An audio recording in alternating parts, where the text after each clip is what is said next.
Shalom. Shalom, shalom. Ici Sandra de Jésus. C'est Jacques de Jésus. Nous sommes ensemble aujourd'hui pour une nouvelle vidéo. Bonne écoute.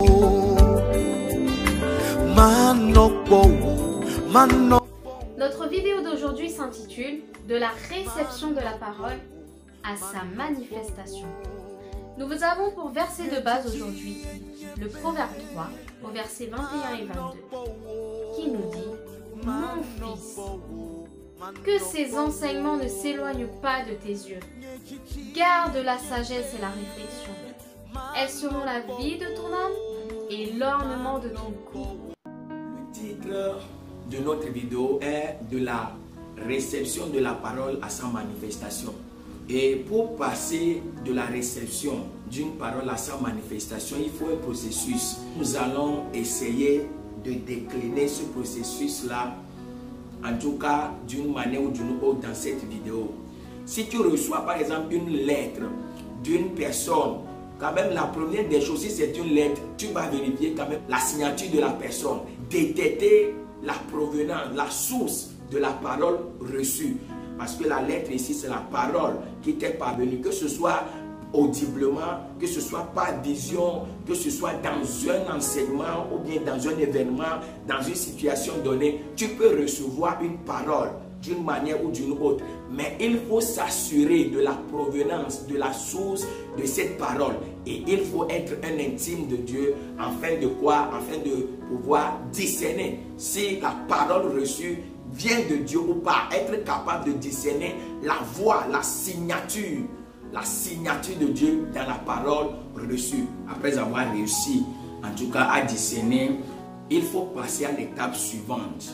Souvent la parole que le Seigneur nous donne, ou bien la vision que le Seigneur nous donne, Dieu nous la donne en bloc. C'est brut. Il faut la travailler. Il faut vraiment amener cette parole-là dans un laboratoire conçu spécialement pour ce genre de choses. Ce laboratoire-là, nous l'appelons la méditation. L'objectif de la méditation, c'est de mener à bien la parole ou la vision que le Seigneur nous donne afin que cela soit vraiment développé. Qu'est-ce que la méditation? La méditation, c'est une réflexion. C'est une réflexion sur quelque chose. Donc dans notre cas, une réflexion sur une parole donnée. Ou bien la méditation, c'est aussi l'action de réfléchir sur quelque chose. L'examiner mûrement de manière à l'approfondir. Nous comprenons ainsi ce qu'est véritablement la méditation. Nous allons essayer de relire le Proverbe 3, verset 21. Je lis au nom de Jésus. Mon fils, que ces enseignements ne s'éloignent pas de tes yeux. Garde la sagesse et la réflexion. Waouh! Dans le livre de Proverbes, nous voyons ici que après avoir reçu une parole, en tout cas venant du Seigneur, il faut garder la sagesse et la réflexion.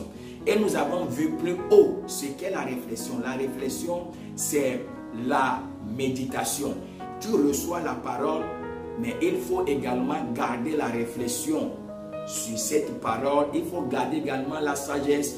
Maintenant, pourquoi il faut garder la sagesse et la réflexion? Le verset 22 du Proverbe 3, qui est en réalité la suite du verset que nous venons de lire, nous dit ceci: elles seront la vie de ton âme et l'ornement de ton cou. Il s'agit là de la sagesse et de la réflexion. C'est très important d'utiliser la sagesse de Dieu dans la méditation de la parole qu'il nous donne.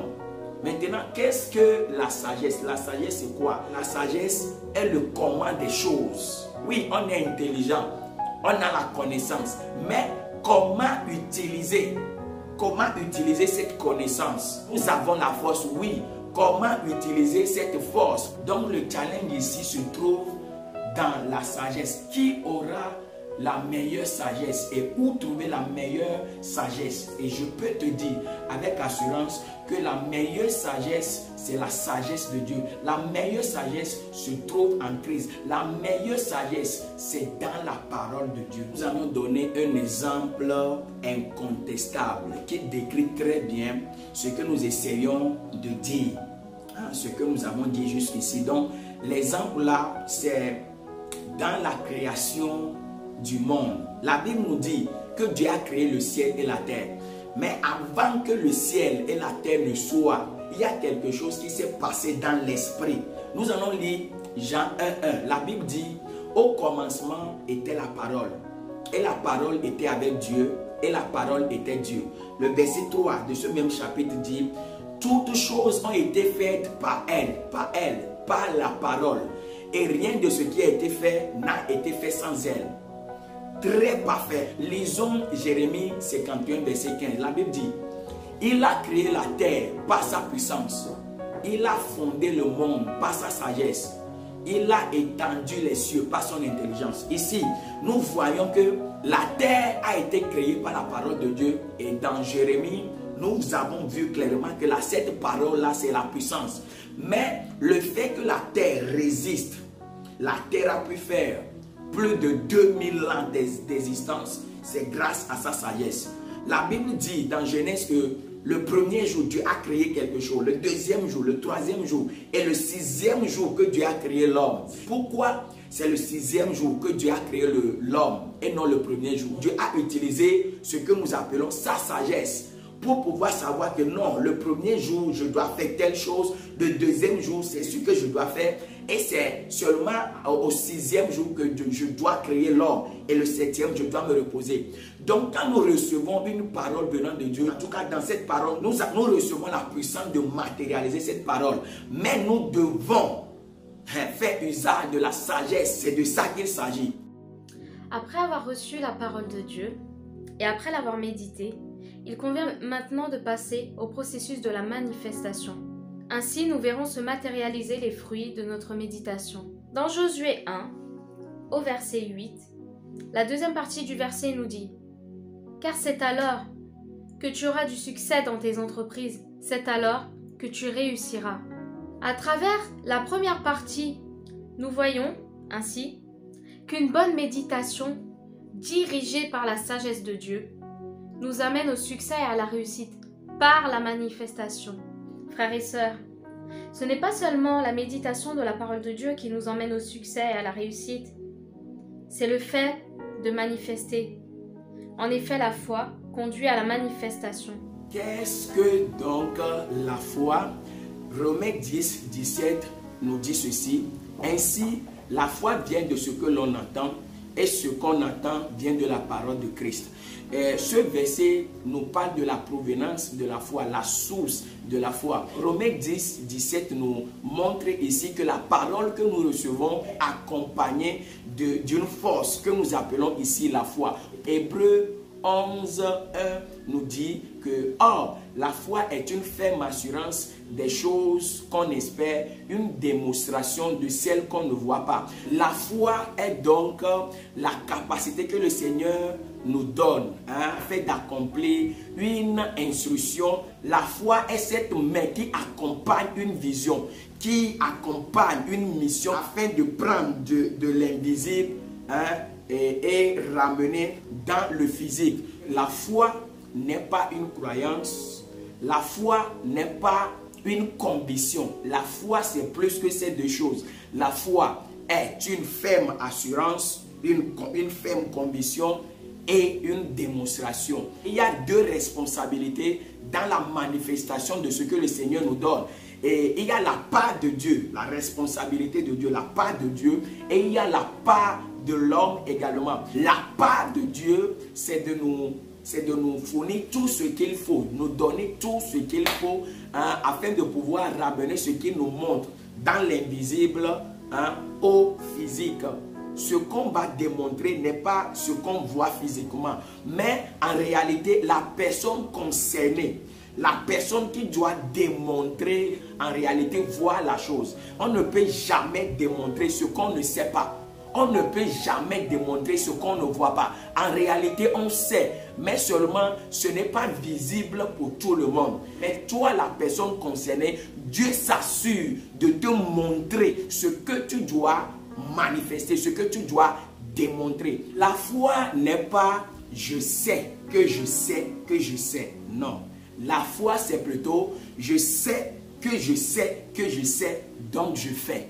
Par exemple, Dieu a demandé à Moïse de construire un tabernacle au milieu de son peuple afin qu'il vienne y habiter. Et Dieu va dire à Moïse, regarde ce modèle de tabernacle. Le tabernacle que je t'ai demandé de construire en réalité existe déjà. Reproduis cela dans le physique. Dieu va dire à Moïse, tu sais, la parole que je viens de te donner là comporte tout ce dont tu as besoin, hein, tout ce dont tu as besoin pour la construction de ce tabernacle. Et Dieu va dire, cette parole a déposé les capacités, hein, en certaines personnes afin de construire tel compartiment de ce tabernacle. C'est vrai que la Bible nous dit que l'Éternel dit à Moïse, j'ai déposé telle capacité en telle personne. Mais la révélation est que c'est la parole relâchée, la parole que le Seigneur a donnée, hein, à Moïse, qui a conféré tous ses pouvoirs, toutes ces capacités-là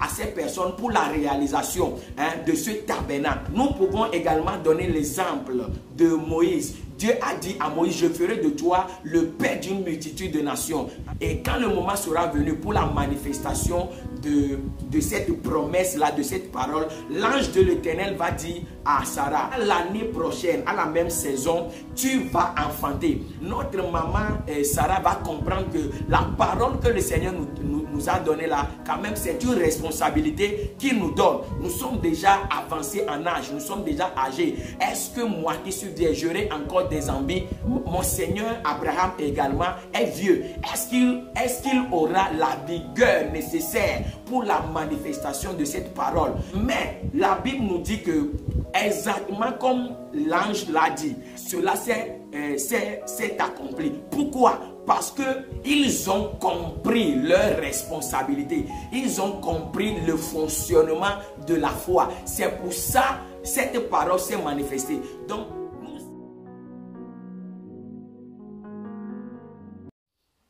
nous espérons vous retrouver dans une autre vidéo.